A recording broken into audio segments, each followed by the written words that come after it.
எப்படி இருக்கீங்க? நல்லா இருக்குது சார். சார், இப்போது உச்சநீதிமன்றத்தில் அளிக்கப்பட்ட ஒரு தீர்ப்பு தமிழகம் முழுவதும் ஒரு பரபரப்பான பேசுபொருளாக ஆகியிருக்கு. அந்த தீர்ப்பில் சொல்லப்பட்ட விஷயங்கள் எல்லாம் நம்ம எல்லாமே அறிந்தது தான். ஆளுநருக்கு எதிரான ஒரு தீர்ப்பு கொடுத்துருக்காங்க. அதில் உள்ள பல்வேறு ஷரத்துக்கள் இருக்குது, பல்வேறு விஷயங்கள் சொல்லியிருக்காங்க. அதில் குறிப்பிட்ட விஷயங்கள் அவர்கள் நிலுவையில் வைத்த அந்த 10 மசோதாக்களும் தாமதப்படுத்திய நிலுவையில் வைத்த 10 மசோதாக்களும் உடனடியாக அது இம்ப்ளிமெண்ட் ஆகிடுச்சு அப்படின்லாம் வச்சுக்கலாம்.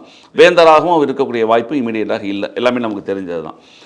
இதில் ஒரு சில சட்ட கேள்விகள் ஒன்று இருக்குது. ஏன்னா நீங்கள் அரசியல்வாதிகளை காங்கிரஸ்காரரை தவிர இன்னொரு வழக்கறிஞராகவும் இருக்கிறதுனால ஒரு சில விஷயங்கள் கேள்விப்படும். கண்டிப்பாக.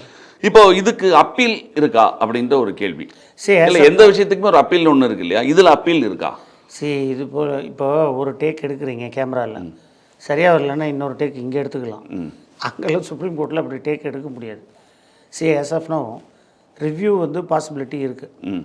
ரிவ்யூ எப்போ பாசிபிலிட்டி இருக்குன்னா, if suppose grave error on the judgement ஏதாவது இருந்ததுன்னா தட் கேன் பி கன்சிடர்ட்.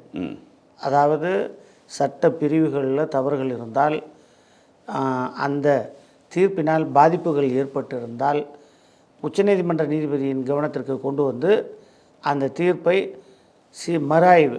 சீராய்வு செய்ய வேண்டும் என்று ஒரு மனு அளித்து அதன் மேல் சீராய்வு செய்யலாம்.